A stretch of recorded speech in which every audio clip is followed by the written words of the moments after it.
Jody from Something New Officiant, who is going to talk to us about 3 areas to personalize your wedding ceremony. Thanks for being here today, Jody. Yeah, thank you for having me. So we're here to talk about ways people can infuse their personality into their wedding ceremony. What would you recommend? Right, so it's a really important question, and I think regardless of who you choose to be your officiant, I think that that's one of the conversations that you should be bringing up when you're interviewing your officiants, is to ask, what level of customization will you work with me on? Definitely. And what can that look like? What are the possibilities? Then you get a sense of the officiant's comfort zone, of what they're willing to negotiate and where their creative process is introduced into the ceremony. The parts that I see that people are most interested in doing uniquely are the way that people come in, so the procession. So how does everybody arrive at the front? What is that going to look like, and how do people get there? I think we think really traditionally about how people enter, and it looks a certain way based on how we've seen it. Exactly, exactly, and who walks who down the aisle. But today, there's so many different ways that that's done, and I've had everything from somebody entering on a horse, to a bride that sung her way in, to everything in between, right? So thinking about who's available to you with their talents, and who wants to play different roles in the procession, and then getting really creative about how we make sure everybody feels included. That's awesome. As well as today we have different types of families that have come together, so thinking about the significant roles of not only parents but bonus parents, and how they need to be acknowledged to feel like they're part of that day. Absolutely.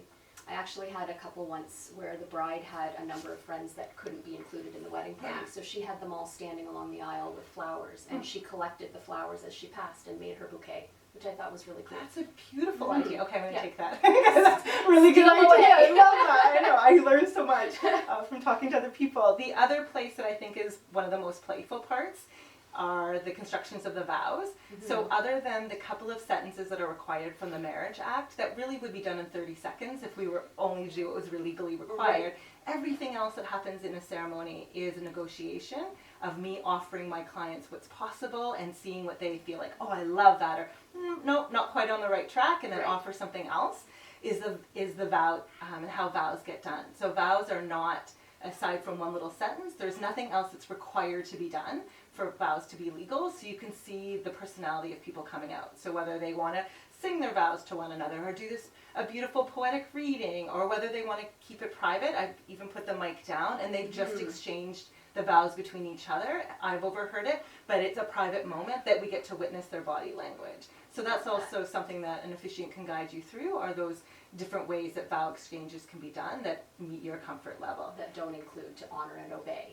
That don't include honor to, unless you wanted to, which is rare and rare these days. Right. And the other thing that we do is that I like people to say, don't decide whether or not you want to share your personal vows yet. Write them as though you would say them, and even if you don't, seal them in an envelope and do it at a different part, either in the evening or another day. Beautiful. So you at least share what you would have said in any other situation.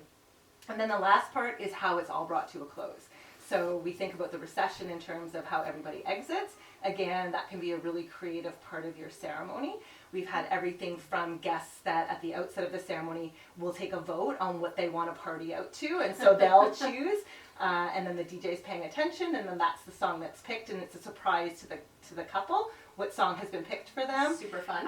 And it's another place just before that where we can think about, what does it mean to symbolically represent that your relationship has moved through this significant threshold moment, and what kind of ways that you want to honor that's distinct for you.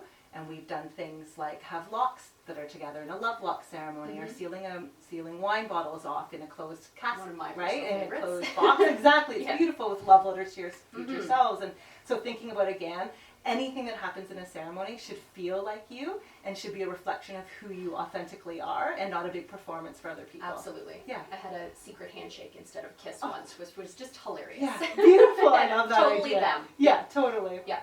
Well, those are some really awesome suggestions, and I really encourage everybody to find ways to make their ceremony their own, and to find an officiant who is open to that kind of thing. Yeah, So for sure. thank you so much for sharing. Oh, thank you.